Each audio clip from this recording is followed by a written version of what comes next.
Here are 9 questions you must ask yourself if you want to grow your B2B business and are wondering if you should use cold outreach, so cold email and cold LinkedIn DMs, as your method. Cold outreach is incredibly powerful, and unlike running ads, it's far more profitable once you find offer market fit, but it doesn't make sense in all situations. And in this video, I want to walk you through a decision tree that takes you from I want to grow my business until cold outreach is exactly what I need right now, through a series of 9 simple questions. And if you follow me through these questions, you can save yourself months, if not years, of uncertainty about which growth path you should choose. So let's do this. Now let's assume that you want to grow your business. I mean, who doesn't? But the question is, are you willing to endure pain? And the pain comes in different flavors. For example, you feel dumb, you feel bad because you're getting rejected, you have to work more, and you have to spend more money than you expected before you see positive ROI. Right? So those are the pains. Not everybody is willing to incur them. If you say no to that, then just don't build a cold outreach funnel. Just enjoy life. And if you're in this, I'm not really quite sure, I could take it or leave it. In that case, don't do it. It's just going to be too much work, too much effort, too much uncertainty. If you say yes to that, then the next question is, what is your category of growth bottleneck? Are you currently supply constrained or demand constrained? In case you don't know what that means, effectively supply constraint means that if you took on more clients, your delivery would suffer. Like you would suddenly start delivering lower quality of service or product, whatever you do, but it's simply you cannot take on any more clients. Demand constraint, of course, means the opposite. You can take on more clients. And so it's always worth asking yourself, like, what is currently, if I'm at 50K a month, for example, what is preventing me from reaching 100K a month? And if it simply is, well, I need more clients, I could deliver to them. So if tomorrow 5 new clients stood in front of your door, could you serve them? If yes, then you are demand constrained. And if not, you are supply constrained. And if you are supply constrained, then it doesn't make sense. Just don't build the funnel. You should not dabble in cold outreach at all. Build more supply capacity. And it's interesting because it sounds super obvious, but many people who come on a discovery call with me, after a while, we realize, okay, so you're actually supply constrained. You don't need more clients. So just make sure you have that clear. It feels like a pretty standard question to have an answer to, but you'd be surprised at how many people don't. So as long as you're demand constrained, next question, is there a lead gen method that recently or up until recently worked for you that you could now 5 to 10x? And I'm asking this because sometimes I meet people who tell me, yeah, well, we're getting, the occasional call booked via Facebook ads. And I ask, how much are you spending? They say 1,000 a month or 2,000 a month. And I say, well, could you spend 10,000 a month? And then they either say, well, I guess I could, which was, okay, well, why don't you, right? Why did I have to come to tell you this? Sometimes people don't realize that diversification at such an early stage is not necessary. You don't need to have 7 different client acquisition methods. You don't need to have even 2 or 3 different lead gen methods. Just build one and then max it out until it stops being profitable, and then look for something else. I mean, even then, look for how you can make it more profitable. But really look into this, whether something that you've done in the past, and it could be as relatively obscure as attending events, figure out if one of those things that you have done that has a certain level of predictability to it, if you could not simply do more. Another example, I spoke to somebody, they attend about 2-3 conferences and events per quarter, and almost each event that they go to leads to some form of an engagement, at least one. And so it is profitable, even with the cost of attending events and sponsoring booths and so on, it still is profitable to them. So my immediate question was, could you, instead of doing 2 or 3 each quarter, could you do 20 or 30? Okay. And it may be that there simply are not enough events to go to, or it could be that the cash outlay that you would have to do this simply doesn't lend itself. The sales cycles are too long, and you want to have something where the cash outlay is less in the beginning, in which case, by the way, cold outreach would be very good. Cash outlay is not very large in that area. But you need to have that question answered, because it makes much more sense to do more of what has worked than trying something new. Okay, so in that case, if it's something that recently worked for you, and very importantly, especially because I spoke to somebody relatively recently who told me that they had run search ads for their product, but the last time it worked was about 9 months ago. And they've been trying to recapture the magic for the last 9 months and they couldn't make it work.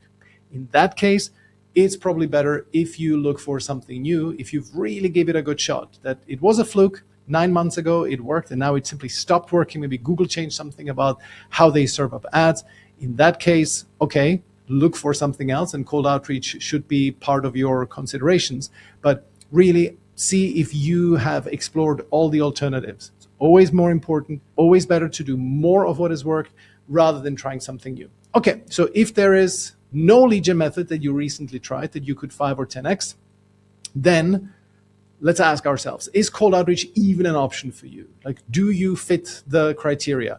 And that is, should be B2B. There's a couple of edge cases where B2C, where it's, you can do B2C if you target people by their job title and their company. So, but usually it's very much in the B2B space. You need to have a high LTV, high customer lifetime value.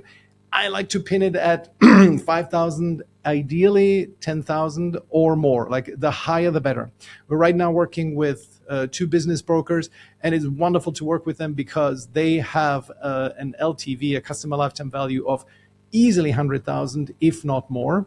And that is, of course, because they take part of the deal. Of course, in their case, sales cycle is very long. It can take 6, 9, sometimes even 12 months before a deal closes. But it's great to work with them because just one deal finances the entire year of us working with them. So high LTV, super important. Large total addressable market. So ideally, it should be, I mean, the more the better. Again, it's like 50,000 upwards is wonderful. It can go as low as 5,000 if they are active on LinkedIn. 5,000 and only email, it won't work. But if you can do LinkedIn, 5,000 is stretching it, but it's okay. And the last part is, do you have a sellable offer? Not everything can be sold via cold outreach, or, I mean, pretty much anything can be sold with cold outreach, but is the concentration of positive replies that you will get, is it economically viable? And I'm putting this criterion on because there are some B2B verticals where it's really hard to make it work. For example, strategy consulting, very tricky. Innovation consulting, anything that has to do with product consulting, product design.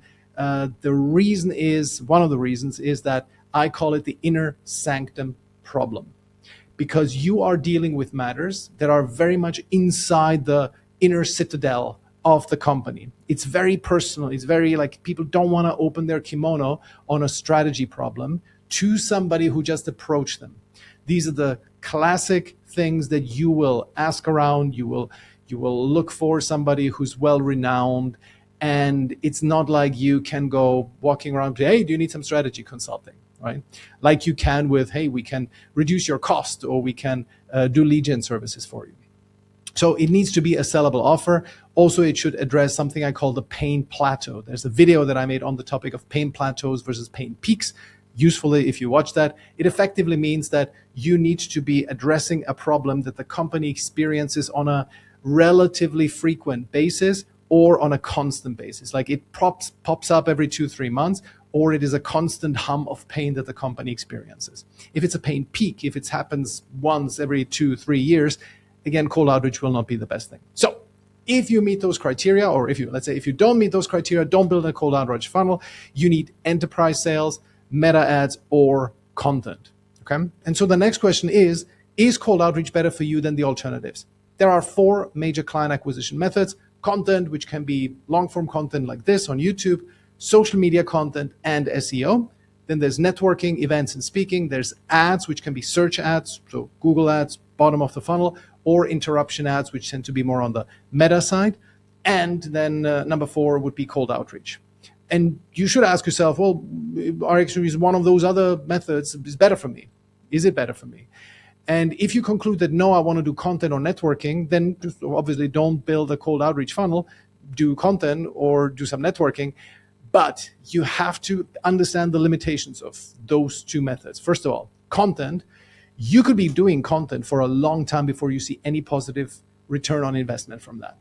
Like, literally, if you only do this, you want to have a 1 year, 2 year, preferably 3 year runway and strong patience, because not much might happen. Once you crack it, it's wonderful because you will get insanely good ROI on it. because obviously client acquisition costs tend to be really low, but you need to have a long runway. And as far as networking is concerned, I mean, you want to keep doing your client acquisition yourself all the time? It's a question. And even going to events is not everybody's cup of tea. It definitely would not be mine. So be aware of what the downsides are of these two methods that sound better on paper. So if you say it's definitely better than content and networking, but you're not sure about ads, let's ask ourselves, is your total addressable market less than 20,000 people? If it is less than that, then maybe cold email. Even if you had the budget for ads, maybe cold email would be better. Cold email and especially cold LinkedIn. Why? Because it's simply much more difficult to target, right? And will you even get the audience? Will you get in front of the audience? Perfect example, I once worked with a consultant who targets private equity firms, and only private equity firms in a very specific niche. So that was industrial manufacturing, anything that has to do with manufacturing and industrials and serving those verticals as well. That's maybe 5,000 people in the world. That is difficult to target with ads. So much better to actually do and pinpoint the ideal recipients, the people you want to talk to, personalize a lot in your outreach, definitely better. So if your TAM is small, then do consider running cold outreach. If it is bigger, if it is considerably bigger than 20,000 people, then the question becomes, can you comfortably invest $40,000 with an ad agency? In that case, you will get some positive ROI about 3 months in. Or if you don't want to work with an agency, you should be willing to spend 20,000. And I mean, spend like burn it, just put it on ads and test. And in that case, you're looking at maybe 6 to 9 months to see positive ROI if you do it yourself, if you just, are self-taught. Because an ad agency will generally prevent you from making mistakes. And those numbers are confirmed multiple times. Sometimes people pin it at higher. Let's say sometimes they say 30 or 50. Doesn't matter. It's roughly in that ballpark, like below 20,000 that you're willing to spend and lose and not cry over them. That is the kind of amount you need to be able to invest. If you can, then honestly, don't build a cold outreach funnel. Build an ad funnel straight away, because ad funnels tend to be more scalable than cold outreach. It's just the nature of it. Cold outreach has a couple of limitations. You need to constantly scrape for new leads, and you have to go through your market over and over again, and it's just more labor intensive. With ads, once you find a winning ad, you just let this thing run and calls get booked. If you cannot invest this kind of money, then can you invest 10,000 over the next 3 months to see positive ROI? If you can, then definitely cold outreach is your thing. And if you cannot invest that, then just start DMs with people on LinkedIn. Right? Start conversations and do it in a way that is conducive to booking calls. If you want, email me or send me a LinkedIn DM for a free LinkedIn DM crash course. No charge. You should be able to get a couple of clients like this. And then if you liked what you saw, then maybe we can work together. If you can invest about $10,000 over the next 3 months, in that case, ask yourself, is now the right time to do this? Right? And this goes straight into, if you are considering working with us, we will need about 3 to 5 hours a week from you in month 1, and then 2 hours a week, plus, of course, the sales calls you need to take from month 2 onward, as a reason, sometimes as an excuse to not do it. Number 1, strategic considerations. We have to figure out our strategy first. We have to figure out positioning. We're going through a transition. I surmise that having tested a couple of offer messages on your market and seeing how people react to those messages, that can be the best indicator of which strategy you should choose. I always like to say that until you are at 7 figures, you are building a sales company. You're building a sales system that happens to do whatever you are doing as the delivery, but the main thing is you got to go sales first. And so your strategy, I surmise, should be informed by what you can sell. So if you tend to be something of an overthinker and the statement, oh, we have to work on our strategy or positioning first, if that rolls off your tongue, then do consider you want to have your strategy informed by what actually sells. Reason number 2 why people delay the start is foundational work. We're rebuilding our website. Oh, we're changing our logo. That is nonsense. You can simply put up a very straightforward placeholder website. You can do that in a day, sometimes even shorter, and the logo is really not important. Like, you don't need to do the foundational work in order to start doing outreach. There's one guy who got his business to $100,000 a month without even having a website. He just did it off his LinkedIn profile and his Twitter profile. I know the guy. So just ignore that. That is absolutely not necessary. It's not a good reason. That tends to be a classic excuse. Then also, if you say you're too busy with existing clients, okay, that's possible. And I buy that. But you also have to tell yourself, well, will I allow this to stop me from growing my business? Because if you keep working in the machine, you can never work on the machine. I'm sure you will appreciate that. Give yourself, if you tend to use this as an excuse, give yourself a month during which you have to figure it out and you have to carve, if you do it yourself, you have to carve 10 hours every week out of your schedule to work on this. If you work with somebody like us, 3 to 5 hours initially will be enough.